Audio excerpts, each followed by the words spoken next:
Unstoppable. Hello, my good friends, and welcome once again to NFL This Week. That is Jason Bell. I am Osi Umenyiora, and Jay Bell, the NFL never disappoints. Let them know. You got to say it with the hands. Never disappoints. Just like that jacket, Osi. Never disappoint.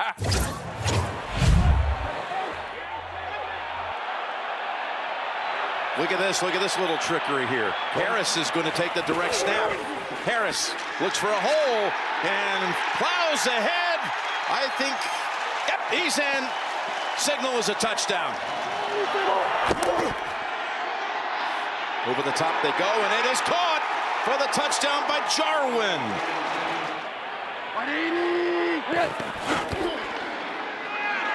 Jones. Over the top he goes. Diving catch. Yes, it is. Hunter Henry with the touchdown grab.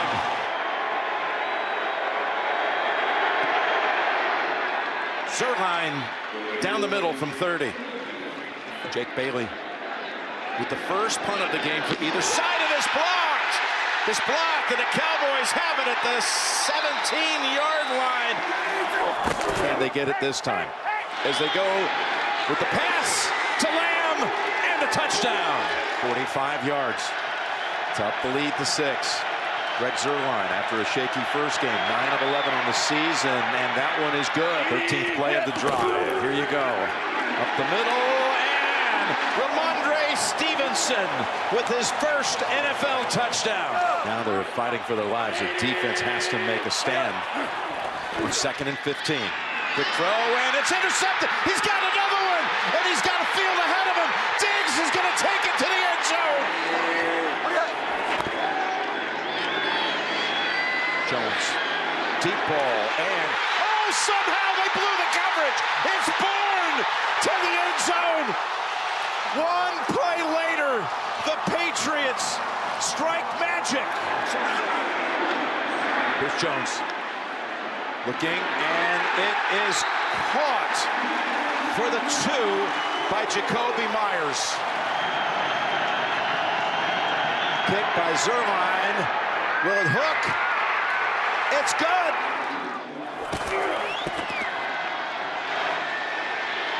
Throws it down the field. It's caught at the 10, and this game is over. The Cowboys win it. The Cowboys have won their 5th in a row. What an incredible overtime win for the Dallas Cowboys, led by the best quarterback in football right now. That man, Dak Prescott, recovered from a devastating ankle injury, but this guy is performing at an optimal level, Jason. Dak is back, but I am so impressed that you named a Cowboys quarterback the best quarterback in football. You know, it hurt me to do that. I appreciate that, and you are right. The way he is playing is phenomenal, but I'm really into this relationship he has with his play caller, Kellen Moore. They know what the defense is trying to do, and they attack it. So imagine being in a meeting room and having that relationship. Los Angeles Chargers, Baltimore Ravens, no contest in this AFC battle. The Chargers had a shocker, J. Bell. They got after Sherbert with them little orange pants right there. That defense was swarming all day. They made him look like a lemon, and he did not get going, and L.A. could not deal with the Ravens' run game. We're going to cue the expendables here, Jason. Latavius Murray, Le'Veon Bell, and Devontae Freeman. Old guys getting it done. In America, they already get their Social Security. And there's something right here you need to look at. Oh, my gosh, it's not fair for anybody. Are they pouring on a kid? Is that popcorn on a kid? That is child abuse. Just say they get their Social Security. Yeah, look it up. They getting checks right now. So rude. It was so rude. Golly, I did not see that one coming, Jason. The Baltimore Ravens absolutely punched the Chargers in their mouth. And I hate to say this, but the Los Angeles Chargers played like a team from Los Angeles, J. Bell. Oh, see, and you know what they say about people in L.A.? Everybody's an actor until you find out their real job. How do you really get paid? Chargers are pretending? They are pretending to play run defense, Oh, OC. my goodness. What happened to them, Jason? Man, it was questionable how they played in run defense, but it was exposed. And that's exactly what happens to you in LA when you can't act, you get exposed. Listen, there's no doubt that the Chargers are a good football team, but if you're last in the league in run defense, that means you are a soft football team. That means you are not physical, and you cannot win down the stretch if you cannot play physical, aggressive run defense. Ridiculous. Now, the one question I will ask you is, after seeing what the Baltimore Ravens did to that team, are they the cream of the crop in the AFC, J. Bell? Who's going to beat them, Osi? Everybody was building their team to beat Kansas City. They forgot about the Ravens in that running game. Right now, they're the lead of the pack. Man, the one thing I will say about the Baltimore Ravens is we've all known for a long period of time that this team has a lethal running attack, right? They got Lamar Jackson who can run the football. They got these running backs who they can bring at you in a plethora of ways. But the one thing I have enjoyed about Baltimore this year is when you stop their running game, when they're down by 10, 14 points, they can still come back and win because Lamar Jackson can now read the defense. He can now sit back there in the pocket and pick you apart. This man is having a fantastic MVP season. The Baltimore Ravens, absolutely the cream of the crop in the AFC, J. Bell. So here's Greg Joseph. This will be a 25-yard attempt from the left hash. Vikings take the lead. First and goal from the 2. It's Hubbard, and he walks it in for his first NFL touchdown. Joseph hit from 25 earlier. This one from straight away, 25 yards. Joseph is 2 for 2. First and goal from the 2-yard line as Cousins throws.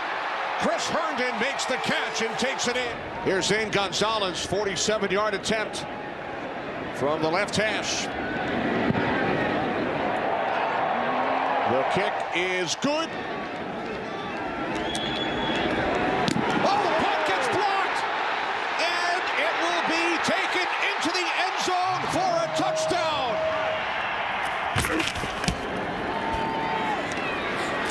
And now Cook still going. After review, the runner scored a touchdown. Now Justin Jefferson one-on-one with Dante Jackson. Cousins on third down. Throws to the end zone. Touchdown! Joseph, 38-yard attempt from the right hash. This will be a 50-yard attempt. Joseph is 3 for 3 today from the right hash.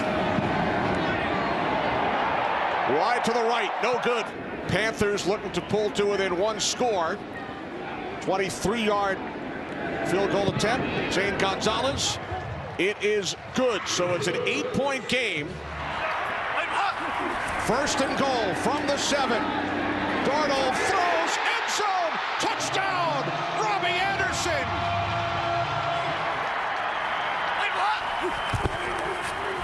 This is for the tie, shovel pass, they've got it. 47-yard attempt for the win. From the right hash. Joseph from 47. It is wide to the right. No good. Second down and 13. As Cousins throws. Osborne. Touchdown. Vikings win.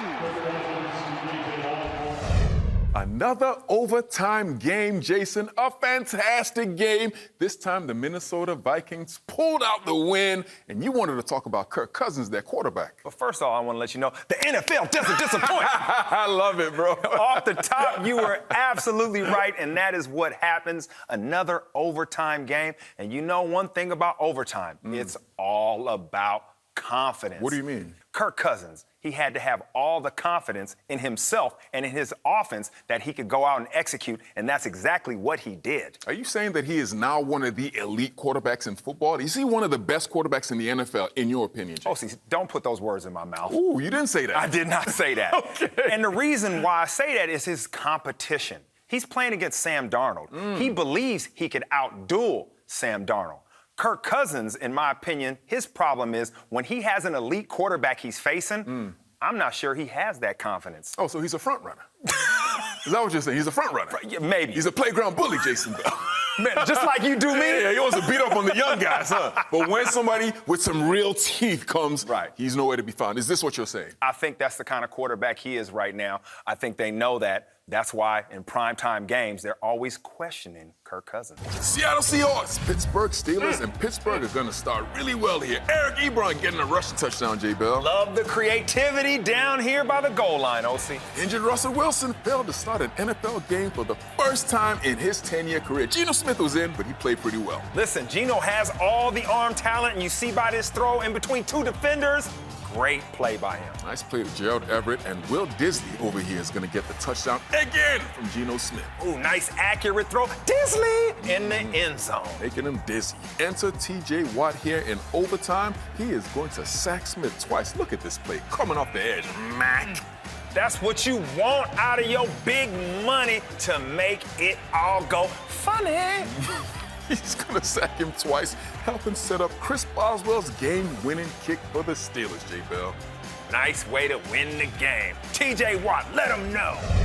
Jason, the Steelers with a massive, emphatic victory. Oh, my goodness gracious. Another great game that we had this weekend.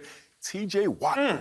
T.J. Watt, T.J. Big Money Watt coming up with big play after big play to help his team win. What do you have to say about this guy, Jake? When you get paid, you better make plays. And when your back is against the wall, you better ball. And he had What's two. all this rapping that I you mean, can do? you know, What I is was this? listening to something in the green room. I'm ready to go. No, you're listening to MC Hammer. MC Hammer wasn't a good rapper. How come you come out here and you're touch just it. spinning around? Anyway. Hey, I like that. You I like that? I really enjoyed that, but more importantly than that, what I enjoy a lot more than that is Mike Tomlin, the head coach for the Pittsburgh Steelers. And I'm going to say something right here, Jason Bell, that a lot of people might not agree with. Mike Tomlin is the best coach in the NFL, hands down. Oh, you got to tell me why. Bar none. I want you to think about this, Jason. Have you ever seen the Pittsburgh Steelers with a bad football team? No. Never. It has never happened. This team is not always the greatest team, but they are never bad. They are always in it. And this man is the reason why. He gets his team ready to play each and every single week. And he's been doing this for like 15 years. It is unprecedented. Everybody wants to talk about Bill Belichick as being the greatest head coach of all time. And I was one of those people. But look at what Bill Belichick has done without Tom Brady there. He has been an average coach. This man right here has his team in it every single year. Mike Tomlin is the best coach in football, hands down. 3rd and 21. Kyler looking to run, floats it for Kirk in the end zone, tiptoes his way in. It's a touchdown. It's officially the first 3rd down of the drive, and it's DeAndre Hopkins getting his first catch. Oh, what a move! DeAndre Hopkins all the way in for the touchdown. And the field goal try for Prater is good. Prater from 51. Remember, the wind swirls here in Cleveland. Prater starts it left. Is it coming back? It does. 3rd down and 4. Mayfield, quick toss, open as Peoples-Jones, bowling over Robert Alford for the touchdown. Prater from 33 to extend the lead, and that's right down the middle. 7 defensive backs for Arizona. Pressure coming. Mayfield able to get away, and now he'll uncork it for the end zone. Ball in the air, and it's caught! It's caught! 2nd and goal. Murray with some time. Back of the end zone, wide open. DeAndre Hopkins. Murray floating it for Green, and A.J. Green with the catch and the touchdown. The Arizona Cardinals continue on their unbeaten pace, 37-14. Another game, another win for the... First of all, I like your boots, man. Thank you, I'm enjoying it. You look like Puss in Boots. You know Puss in Boots? I don't know how to feel about that, but I'll take it. Another game, another win for the Arizona Cardinals. They remain unbeaten in the NFL. Jason, question I have for you. You see how my voice dropped? Yeah. Question I have for you. Are the Arizona Cardinals the best team in the NFC, J. Bell? They're not. And there's several teams that are up there competing with the best team in the NFC. Every single week we go in that green room and you tell me you are what your record says you are. They are 6-0. They haven't lost. Are they the best team? This is true. But I believe Kyler Murray, who usually gets banged up as the season progresses, that will happen. So you're living in what ifs? I have to. In what ifs, basically? I have to. I have to think of what's going to happen. So you're living in the future. I'm living in the future. I'm Nostradamus in here, bro.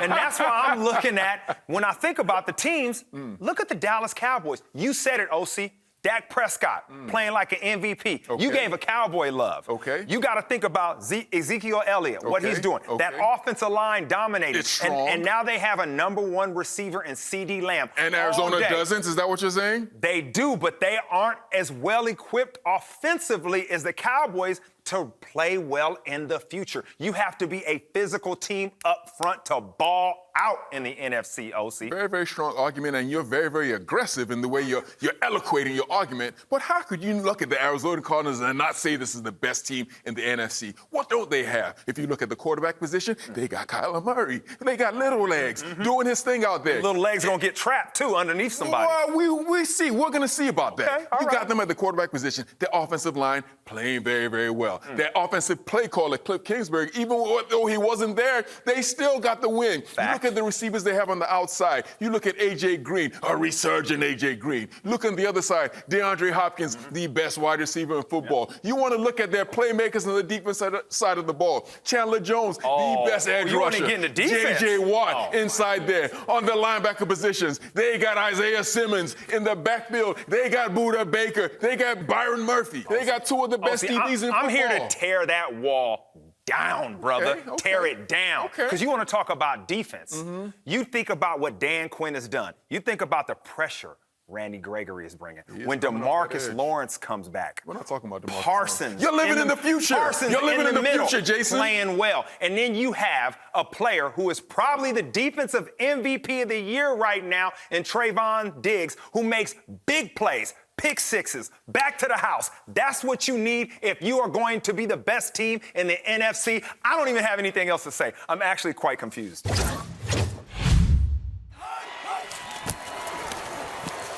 Here's Derrick Henry trying to get the big guy going, and he's going. And when I say going, he might go all the way.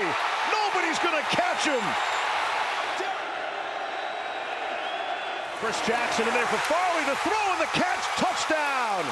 Stephon Diggs in Luan's spot. 2nd down and 3. Tannehill trying to run for it. Reaches across. Touchdown. Allen under some pressure. He'll run out of there and throw. End zone. Jones, bottom of your screen. Give it to Henry. Into the end zone. Got the fullback Gilliam in. Allen wants to throw out of it. Back of the end zone. It's caught. It's Tommy Sweeney. Out of Knox. Wants to throw it back for Josh Allen for the 2-point conversion. Derrick Henry into the 2nd level and into the end zone. Touchdown. Could be the ball game. 4th and 1. Allen leans forward, and I don't think he got there. Josh Allen looked like he slipped down. Naquan Jones stuffed the hole. Josh Allen. And it's Titans football. And the game. NFL never disappoints. Never disappoints. I should have never done that, man. Your boy Trevor Lawrence, great interview, by the way, came over here to UK, came over here to London, got his first victory, a victory the Jacksonville Jaguars will never forget. Shout out to Trevor Lawrence. Appreciate it. First win of many. Thank you guys for watching. Good night.